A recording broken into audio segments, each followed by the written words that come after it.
Hey, what's up, Superdads? Glad to see you back here. You may have noticed that I have a mic in front of me now. I'm getting serious about this. I just hope that this wonderful, fantastic, fancy new mic doesn't pick up the sounds of construction outside. And if it does, you have my sincerest apologies. So, what I want to talk about today is a narrative that I have picked up on as I have been educating myself on HIIT training by going to other people's channels, learning from other more experienced HIIT trainers and advocates. And one thing I've noticed going to these channels is that it's common in the comments section to find somebody who says something like, HIIT guys don't even look like they work out. Or, why don't HIIT guys even have muscles? This sort of thing.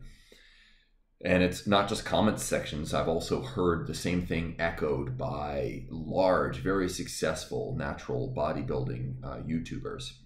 And this bothers me a bit. It bothers me.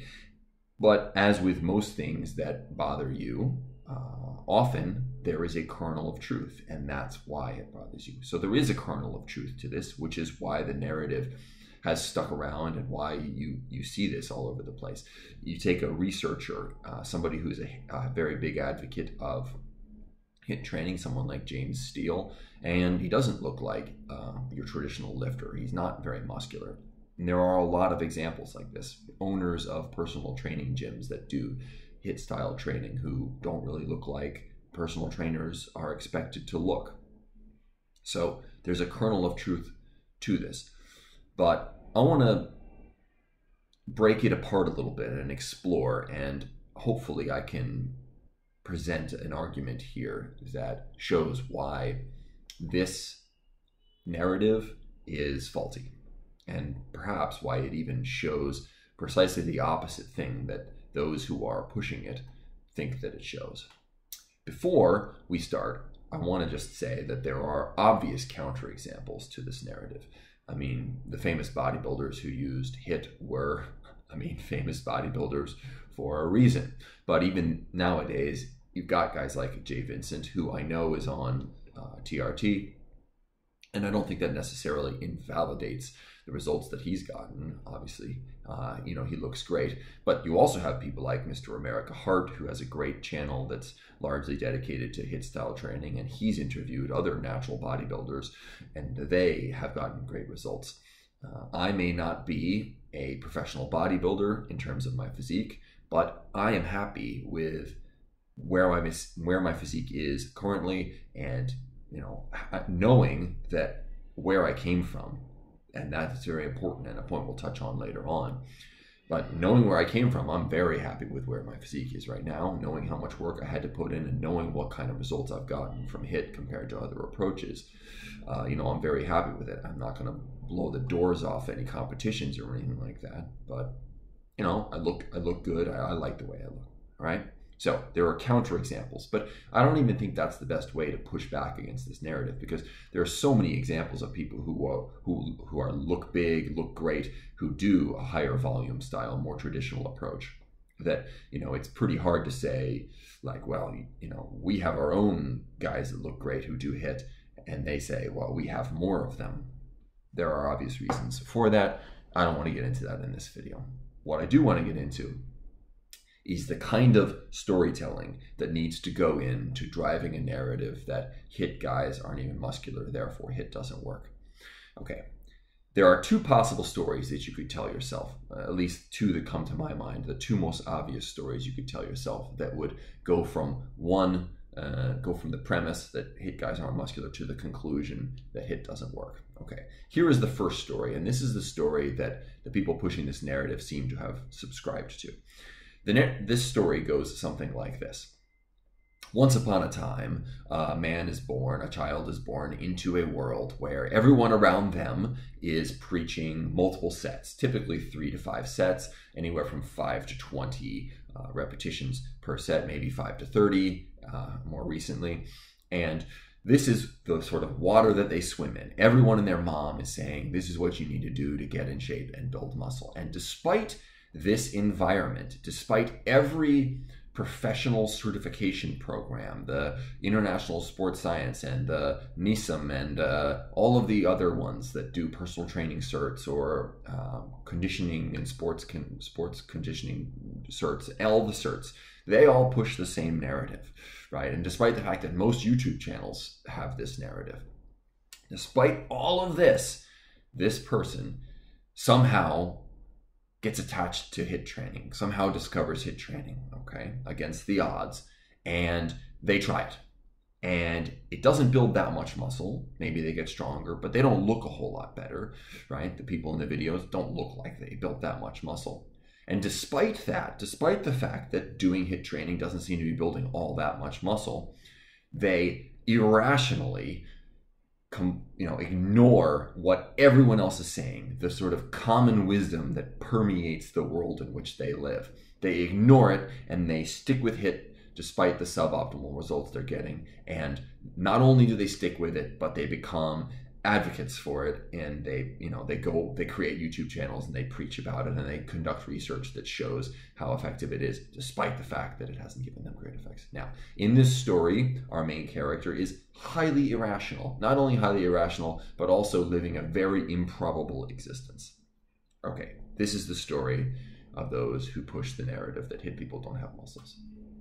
Here is the other possible story, and the one that I think is much more likely, and that is, once upon a time, a person is born into a world in which high volume training, the traditional approach, is the standard, common, accepted wisdom. And they try it because they want to improve their physique or get stronger for whatever reason. They try it. They probably try multiple iterations of it. They probably try all sorts of variations on it. And they don't get the results that they want. It doesn't work for them. Maybe they just don't build muscle. Maybe they constantly feel overtrained. Maybe they get injured a whole lot. Whatever the reason is, they find that it doesn't work for them. And then somewhere along the line, they stumble across a higher intensity approach. They give that a try, and it gives them better results. Now, those may not be objectively good results, because there's no such thing as objectively good results. The results, whether or not they're good or not, whether or not they're acceptable, or whether or not they're worth investing in or not, is going to always come down to the person doing the work, their subjective evaluation of it. So this person stumbles across HIIT, and it gives them better results than the high volume approach did, even though the results they get from HIIT may not stand up to the results that some other people get from doing high volume. And so, because it worked for them, despite the fact that maybe they don't have the best muscle building genetics, it worked for them enough, they stick with it and they become advocates for it, and they create YouTube channels where they show their less than impressive physiques, but say, this is the only approach that's ever really worked for me at all. And because the investment of time to make it work is so much less, it's a trade-off that I'm willing to make, and one that I'm willing to and driven to share with other people. So those are the two possible stories. And for my money, the second one is so much more likely, because it treats these people as rational actors in the environment in which we all find ourselves. So this brings up a question that is crucially important for evaluating any sort of fitness educators or influencers out there. And that is this, is the problem at the core of so much of it. And that is, it is impossible to appropriately judge results by comparing two different people's activities and saying, this person got better results doing this approach, so this approach must be better. It's just invalid.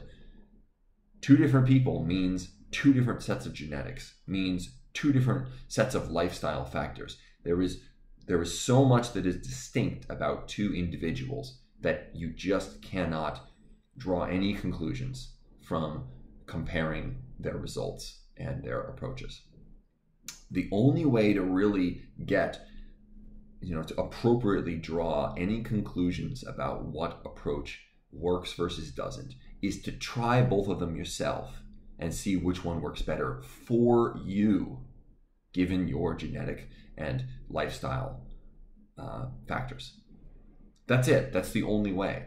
And it's not necessarily sexy advice. It's not the kind of advice that people want to hear. It doesn't make for a quick tagline or a TikTok video or any of that nonsense. It's just the truth. And often the truth is hard. So when you see somebody like myself, for example, who says, like, here are my results from doing a year, and you look at the results and you say, oh, I'm not, yeah, I can see a difference. But I'm not super impressed. Well, it doesn't really matter that much whether you're impressed with them. What matters is whether I'm impressed with them, because I know what I did for the last 15 years and all of the things that I've tried and all the permutations I've gone through and all of the injuries I've sustained as a result and the hard work that I've put in and what the return on that hard work has been. And I can say, based on all of that history, that this is the approach that's worked. Absolutely, without question, best for me. And you may or may not trust me enough to believe what I'm saying, but that's what it comes down to. Not comparing me to some other influencer or comparing, this and that. It's always going to be apples and oranges. And so now we come to the question of why are, the fact that we have skinny, not that muscular people advocating for HIIT, why that actually makes HIIT potentially more trustworthy than the higher volume approach. And to explain this, I want to use a little bit of an analogy. So imagine, instead of muscle building and fitness, that you are looking up solutions for hair loss, male pattern baldness. This is something else that I know a little bit about. Just like I don't have the best genetics for muscle building, I don't have the best genetics for hair either, and a lot of people don't. Okay, let's say you're looking up the hair stuff. You want to prevent hair loss, and you come across two kinds of channels, broadly speaking.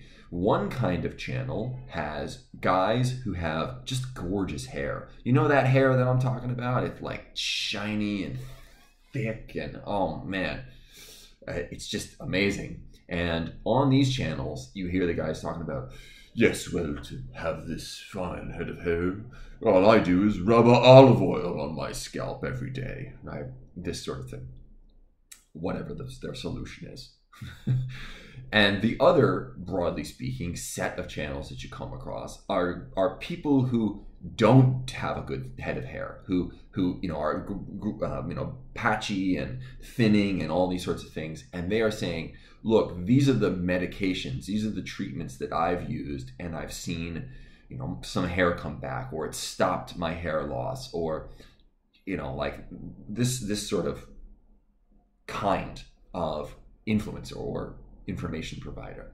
Now, most of us would have the sense to look at that and say, well, that guy with the nice hair probably didn't get the nice hair from olive oil. He probably just has nice hair. It's genetic. It's built in. It's baked into his recipe, of his human recipe, right? And the other person, the person who's tried all these different treatments, probably gone through 1,000 different things and has found things that work enough for them to keep doing it, that is the person who is going to have the more valuable opinion for me. Because if I am looking up hair loss treatments, I'm not doing it because I have the silky locks of the olive oil guy. I'm doing it because my genetic predisposition isn't a great one.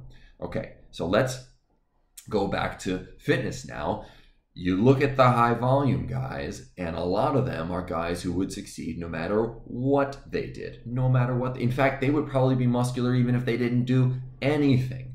Okay, so then you have, on the other hand, the people who don't look that great, and who are saying, look, HIIT is the only thing that worked at all for me. It made me a lot stronger, and it built a little bit of muscle. And I probably tapped out my genetic potential, but it's the only thing that's worked for me. Which one should you trust? Seems pretty obvious to me. And if it works for people who have very poor genetics for muscle building, then it's going to work for people who have good genetics for muscle building, because anything will work. So imagine the guy with the silky locks starts taking finasteride and minoxidil. Dude, he's probably going to be covered in, he's probably going to look like a Sasquatch before too long. All right. So In summary, next time you see someone make a comment under a HIIT focused video that says, why don't HIIT guys look like they have any muscles, or why don't they look like they work out at all, you can understand that that person is not making the argument that they think they're making. They are in fact making an argument for precisely the opposite of what they think they're saying. Thanks so much for watching. Just finished up the dumbbell program, the home dumbbell program on Udemy, and of course there's the home bodyweight program if you're interested as well. Both of them go on sale all the time for super cheap. Tons of content there.